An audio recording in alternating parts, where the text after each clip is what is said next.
नमस्ते दोस्तों, मैं हूं सुगंधा और मेरे चैनल पे आप सभी का स्वागत है। आज के वीडियो में हम जानेंगे पीटी उषा के जीवन परिचय के बारे में। तो चलिए वीडियो शुरू करते हैं। जन्म परिचय व उपलब्धियां। पीटी उषा, जिनका पूरा नाम पिलवाल कंदी टेकापरविल उषा है, उनका जन्म केरल राज्य के कालीकट के निकट एक छोटे से गांव पियोली में 20 मई 1963 को हुआ था। किशोर प्रतिभाओं को खेल संबंधी आवश्यक प्रशिक्षण देने हेतु खेल छात्रावासों की योजना केरल सरकार ने 7वें दशक में प्रारंभ की थी, जिसके माध्यम से किशोर प्रतिभाओं को पढ़ाई के साथ साथ खेल संबंधी आवश्यक प्रशिक्षण दिया जा सके। केरल खेल परिषद प्रत्येक प्रतिभावान खिलाड़ी छात्र छात्राओं को 250 रुपये प्रति माह छात्रवृत्ति के साथ साथ सूप, फल, अंडे आदि के रूप में पौष्टिक आहार की भी सुविधा प्रदान करती है। पीटी उषा को 1976-77 में कन्नौर खेल छात्रावास में प्रवेश मिला, जहां के प्रशिक्षक नाम्बियार जी ने उषा को विशेष रूप से दौड़ के लिए प्रशिक्षित किया। शुरू के वर्षों में उषा के सामने कोई प्रतियोगिता नहीं थी।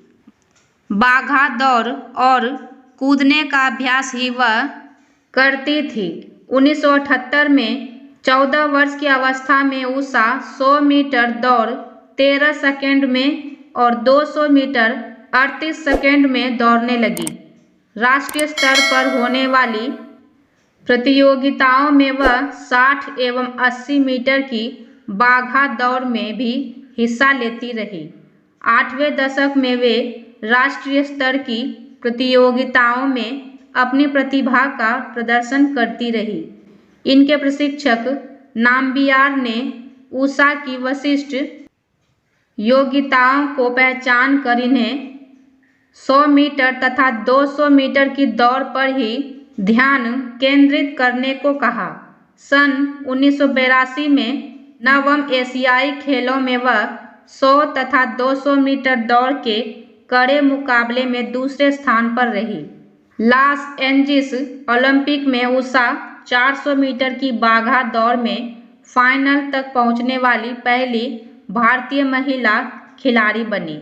केवल 1 सेकंड के 100वें हिस्से के अंतर से वह पीछे रह गई। ओलंपिक के बाद जकार्ता में 1984 के एशियाई ट्रैक एंड फील्ड प्रतियोगिता में उषा ने 100, 200 तथा 400 मीटर की बाघा दौड़ में प्रथम स्थान अर्जित किया।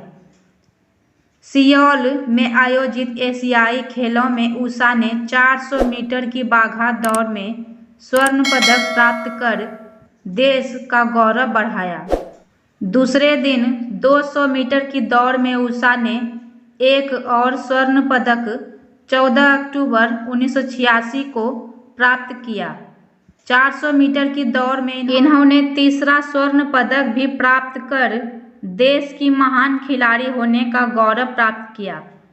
इन खेलों में कुल मिलाकर उषा ने व्यक्तिगत रूप से 4 स्वर्ण पदक हासिल किए। हालांकि इस दौर में बलसम्मा ने निराशाजनक शुरुआत की। मध्य क्रम में दौड़ रही वंदना की मांसपेशियों में आई खिंचाव की वजह से दौड़ की गति धीमी हो गई थी। तथापि अंतिम दौड़ में पीटी उषा ने फर्राटा दौड़ लगाकर जापानी प्रतिद्वंदी को पीछे छोड़ते हुए रिले रेस जीत ली। एक साथ 4 स्वर्ण पदक प्राप्त कर उषा ने स्प्रिंट क्वीन बनने का सपना प्राप्त किया। आम जनता ने इन्हें उड़न परी के नाम से नवाजा। अर्जुन पुरस्कार एवं पद्मश्री से सम्मानित उषा ने दौड़ के क्षेत्र में हमारे देश को नई ऊंचाई दी। प्रातःकाल 3 घंटे, शाम के 2 घंटे दौड़ का नियमित अभ्यास के साथ साथ योग की क्रियाओं ने उषा को सफलता की ओर ले जाने हेतु हमेशा से प्रेरित किया। अपनी स्वर्णिम खेल प्रतिभा का प्रदर्शन कर उषा ने खेल जीवन से संन्यास लेकर गृहस्थ जीवन में प्रवेश किया है। सुखद वैवाहिक जीवन जीते हुए भी खेल के प्रति इनकी रुचि जरा भी कम नहीं हुई है। नई खेल प्रतिभाओं को अपने कोचिंग सेंटर के माध्यम से तैयार करने में आज भी वह जुटी हुई हैं। उपसंहार: यह सत्य है कि हमारे देश में खेल के क्षेत्र में महान प्रतिभाओं की कभी कोई कमी नहीं रही है। आवश्यकता है तो इस बात की कि उन्हें सही अवसर मिल सके।